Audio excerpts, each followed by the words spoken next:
Yeah, guys, actually breaking today, an America East referee tested positive for COVID-19 and was actually here at Patrick Gymnasium on March 7th for the game versus Maine.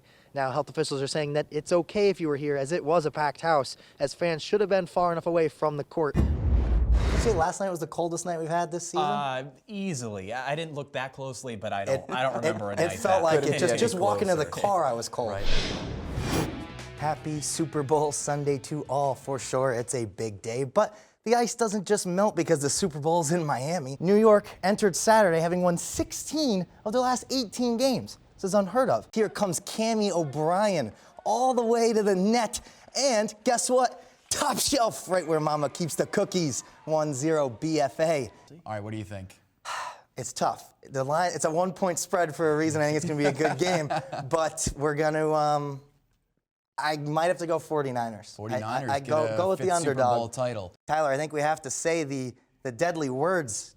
Tom, you were right. Woo! Well, occasionally. Basketball, the NBA taking the summer by storm, signing, trading, moving the biggest names in the sport all over the country. And this latest blockbuster trade, the Houston Rockets and Oklahoma City Thunder have agreed to trade Chris Paul and Russell Westbrook. Now, the NBC5 Sports Desk, brought to you by Xfinity. With a 5-0 win over divisional rival Castleton, Norwich men's hockey locked up its 20th regular season title in the last 22 years. The win extends the Cadets' unbeaten streak also 13 straight games. With that, Norwich is currently ranked #1 in the country, receiving 19 of 20 first-place votes. We'll see if they can keep that streak going on Friday against Wales and Johnson. St. Michael's and Post University played Saturday, and the Purple Knights won 2-1. Sunday, it was time for the rematch already. Courtney Kelly racing down the stretch, trying to get things started for St. Michael's. She goes for the assist in the middle, but good thing she's right there for the rebound. 1-0 lead for the Purple Knights. But the Eagles certainly did not give up. They respond quickly with 2 in a row. Natalie Salmons with this one to give them the lead at 2-1. A 5-minute penalty wouldn't make it any easier for the home team. The Eagles would eventually score again on an empty net to win. And thanks to a big day from Sadie Storm, she ended with 2 goals, and the final was 3-1, with Post University winning that rematch. Both men's and women's basketball teams for Middlebury played Wesleyan on Sunday afternoon. The men hit the road while the women were here at home. Ironically, both away teams won these games. For the men, both Tommy Easton and Jack Farrell had game-high 20 points as they destroyed the Cardinals 95-79. While over at Pepin Gym, the women had a little bit more of a tough time with the Cardinals.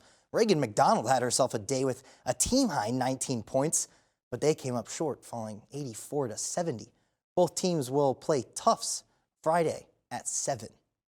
The Vermont men's basketball team got a huge win on the road without starter big man Daniel Giddens in the lineup.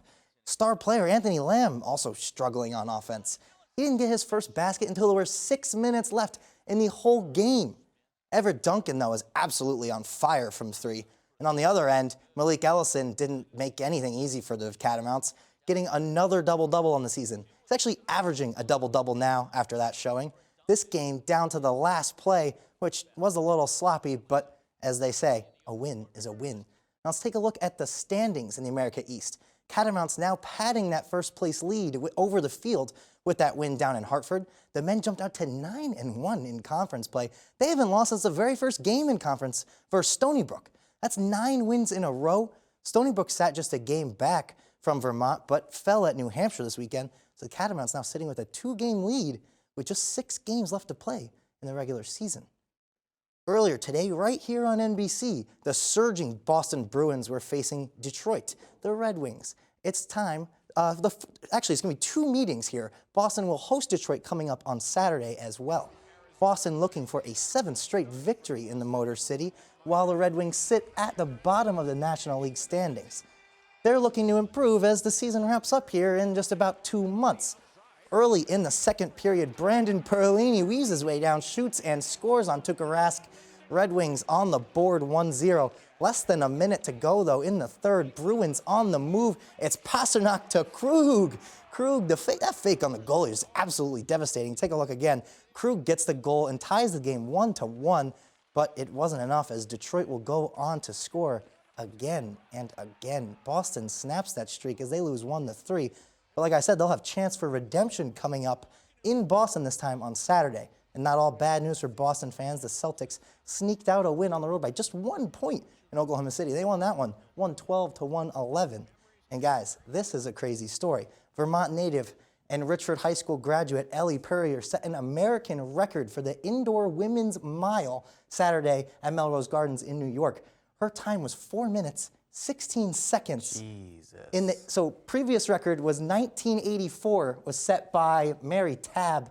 Guys, that's incredibly fast. Way faster than anybody Yeah, has running done the mile's in not my American. favorite thing. 4:16. You really got to be 4:16? moving for that. Just about a minute a lap. That's I don't know if Tyler absolutely could do it in insane. 8:16. 8:16? Calling you out there, huh? A mile? I don't know.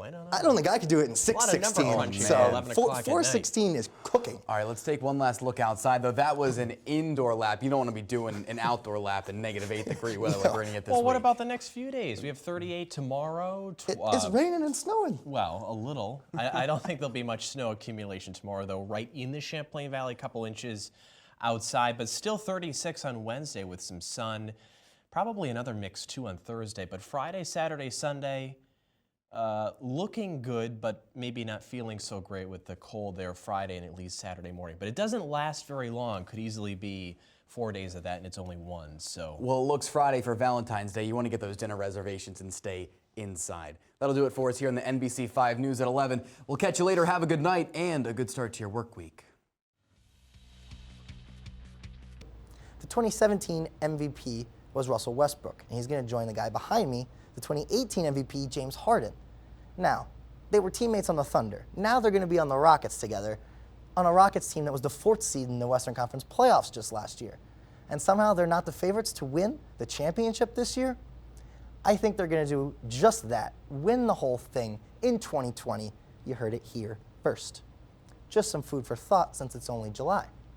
That's going to do it for me tonight on the NBC 5 Sports Desk. I'm Dave Ackert.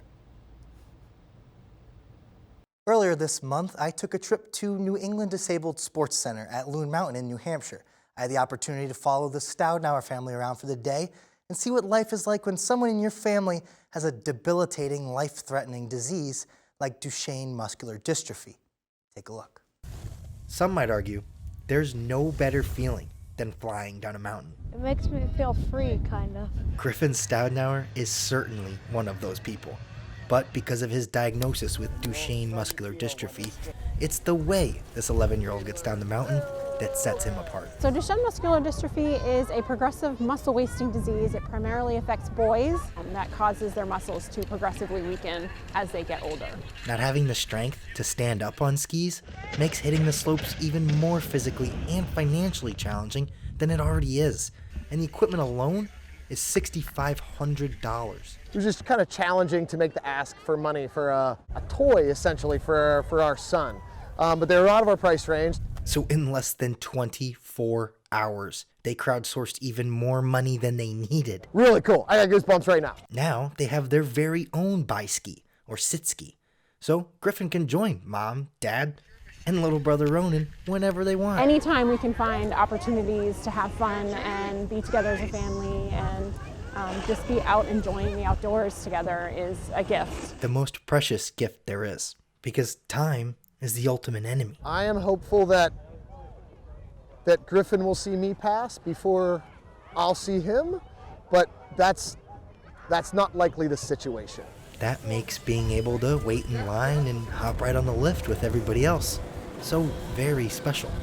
And now Griffin can do what he really loves. He's a real speed demon. He loves roller coasters and anything that goes fast. So he wanted to really be able to fly down the mountain. It makes me feel like I really don't have anything to do. Thanks to the generosity from our community, Griffin now has an all-access pass to ski any mountain, anytime. We want to be in on this because we want Griffin on the snow. And I don't even know Griffin is just it's really amazing and really powerful, and I'm super thankful and for it all. The Stoudnours would like to give 2 very special shout-outs to BiSki to DMD, which helps kids and families just like theirs. So they donated all of the extra proceeds from Griffin's GoFundMe to BiSki to DMD, and to New England Disabled Sports located at Loon Mountain, where we were for the day. They run a fantastic program there, helping people with all different kinds of disabilities. For the NBC5 Sports Desk, I'm Dave Ackert. By the way, for weekend number 1, it was nice to have you here, Dave. I know it's only filling in for now, but Thank you. Great. It was a lot of I fun. hope it's not the first or the last. It's been fun. I hope you guys all enjoyed the show. From my end, it's been a blast.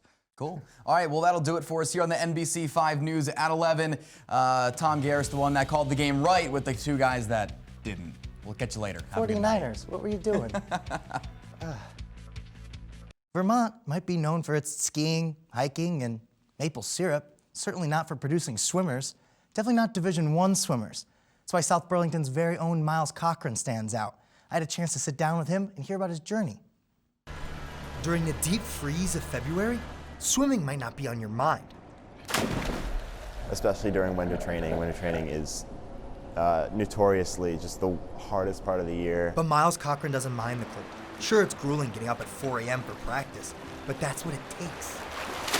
Since Vermont doesn't have any high school varsity swim teams, Green Mountain Aquatic Swim Club means everything to Miles. But it also means a lot of travel.